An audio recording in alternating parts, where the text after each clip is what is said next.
વડોદરા મહાનગરપાલિકાની મુખ્ય કચેરી ખાતે સ્થાયી સમિતિની બેઠક મળી હતી, જેમાં 17 કામો મંજૂરી અર્થે લેવામાં આવ્યા હતા, જેમાંથી 11 કામોને મંજૂરી આપવામાં આવી છે અને 5 કામો નામંજૂર કરવામાં આવ્યા છે, જ્યારે એક કામને મુલતવી રાખવામાં આવ્યું છે।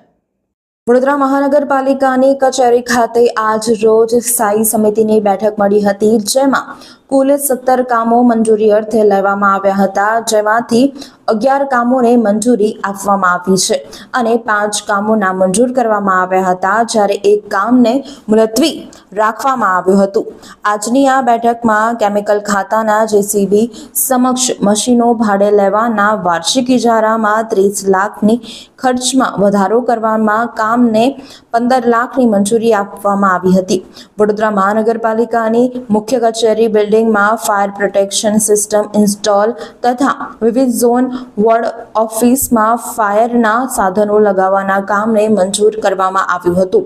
વડોદરા શહેરના પાર્ક્સ એન્ડ ગાર્ડન શાખાના 4 ઝોનમાં ગાર્ડન મેન્ટેનન્સ કરવાના વાર્ષિક ઇજારાના કામને નામંજૂર કરવામાં આવ્યા હતા, તો બીજી તરફ કાંસોની સફાઈ માટે ઉપયોગમાં લેવાયેલ માસ્ટર ફ્લોટિંગ પોકલેન મશીનના કામને ફક્ત 67C હેઠળ મંજૂર કરવામાં આવ્યું હતું, જ્યારે આ કામમાં વધારો આપવાના નિર્ણયને નામંજૂર કરવામાં આવ્યું હતું।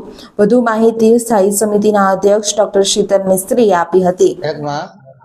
17 દરખાસ્તો રજૂ કરવામાં આવી હતી, એમાંથી ઓડિટનો રિપોર્ટ જાણમાં લેવામાં આવ્યો। રોડ પ્રોજેક્ટ શાખા માટે જે કન્સલ્ટન્ટ નિમણૂક કરવામાં આવી હતી, આઇટમને મુલતવી રાખવામાં આવી છે। વડોદરા મહાનગરમાં જેસીબી એક્સ્કેવેટર મશીનો જે ભાડે લેવાના હતા 616 રૂપિયા પ્રતિ કલાક, એની નાણાકીય મર્યાદા વધારવાની દરખાસ્ત હતી, એમાં 30 લાખના બદલે 15 લાખની નાણાકીય મર્યાદા વધારવામાં આવી છે।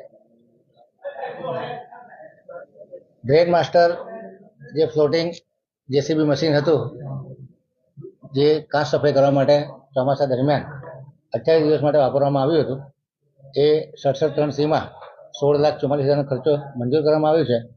આગામી મહિના માટે આ મશીન સ્ટેન્ડ બાય રાખવામાં નહીં આવે, એટલે 67(3)C માં જે ખર્ચ મંજૂર કર્યો છે એ સિવાય હવે એક્સ્ટ્રા ખર્ચ નહીં કરવામાં આવે।